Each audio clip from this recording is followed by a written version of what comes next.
দীর্ঘদিন অফিসে ডিউটিতে অফিস করার পরে হঠাৎ করে আমাদের প্রশাসন আমাদের প্রতি হঠাৎ করে সবারকে পুস্টিং দিয়ে বাসাবাড়িতে আবার নতুনভাবে দাসপ্রথা চালু করেছে।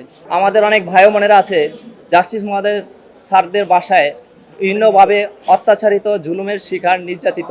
আমাদের বাসা নিয়ে কোনো বাসায় সিকিউরিটি রাখেন না, বাবরসি রাখেন না, আমাদেরকে বিভিন্নভাবে কাজ করান এবং বাবরসির কাজ থেকে শুরু করে এভরিথিং, বরাস থেকে শুরু করে, সুইপার থেকে শুরু করে একদম এ টু জেড, যা আমরা এখানে বলার ভাষ্য নেই।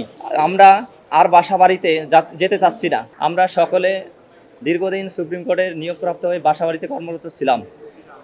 সরকার চেঞ্জ হওয়ার পর 5 আগস্টের পর আমরা নতুন বাংলাদেশ পেয়েছি।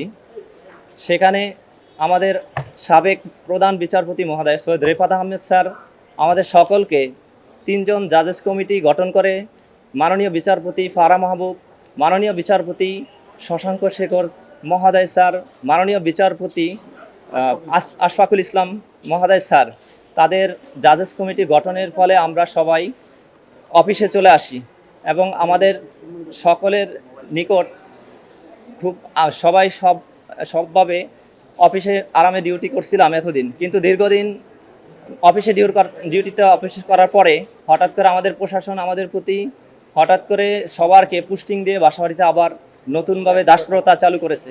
আমরা এর বিরুদ্ধে আসছি আজকে কথা বলার জন্য, কারণ আমাদের সাবেক প্রধান বিচারপতি যে আইনটা করে গেছে তাৎক্ষণিক সাথে সাথে এখন এরকম হয়ে গেল। আমরা এটা খুব দুঃখের সহিত আপনাদের কাছে আবেদন জানাচ্ছি এবং আমাদের সাথে অনেক ভাই বোনেরা আছেন, এখানে সবাই উপস্থিত আছেন।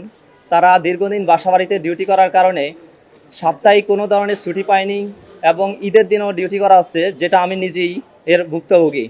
এবং আমরা সবাই সব ছোট ফ্যামিলির সন্তান, সবাই আমাদেরও ফ্যামিলি আছে, আমরাও ছুটি সবার নিকটই প্রত্যাশা করি। কিন্তু আমরা দীর্ঘদিন বাসাবাড়িতে ডিউটি করার ফলে আমরা এই ছুটিগুলো পাইনি।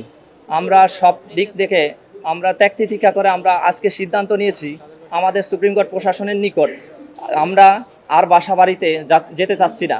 আমরা আমাদের রেজিস্ট্রার জেনারেল বরাবর আমরা স্মারকলিপি পাঠানো হয়েছিল, কিন্তু ওটা আমাদের কোনো রেসপন্স পাইনি।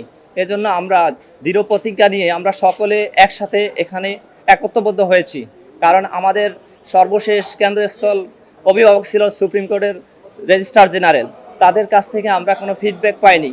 অবশেষে আমরা সকলে এখানে আসতে বাধ্য হয়েছি এবং আমাদের অনেক ভাই বোনেরা আছে জাস্টিস মহোদয় স্যারদের বাসায় বিভিন্নভাবে অত্যাচারিত, জুলুমের শিকার, নির্যাতিত এবং আমার সাথে অনেকেই এখানে উপস্থিত আছেন। আমাদের সাথে একজন সে বিষয়ে আলোচনা করবে। তাছাড়া আমাদের জাস্টিস মহোদয় স্যাররা প্রতি মাসে ডোমেস্টিক অ্যালাউন্স বাবদ সরকার থেকে 32,000 টাকা পান। সে বাবদ আমাদের বাসা নিয়ে কোনো বাসায় সিকিউরিটি রাখেন না, বাবরসি রাখেন না, আমাদেরকে বিভিন্নভাবে কাজ করান এবং বাবরসির কাজ থেকে শুরু করে এভরিথিং, বরাস থেকে শুরু করে, সুইপার থেকে শুরু করে একদম এ টু জেড, যা আমরা এখানে বলার ভাষ্য নেই।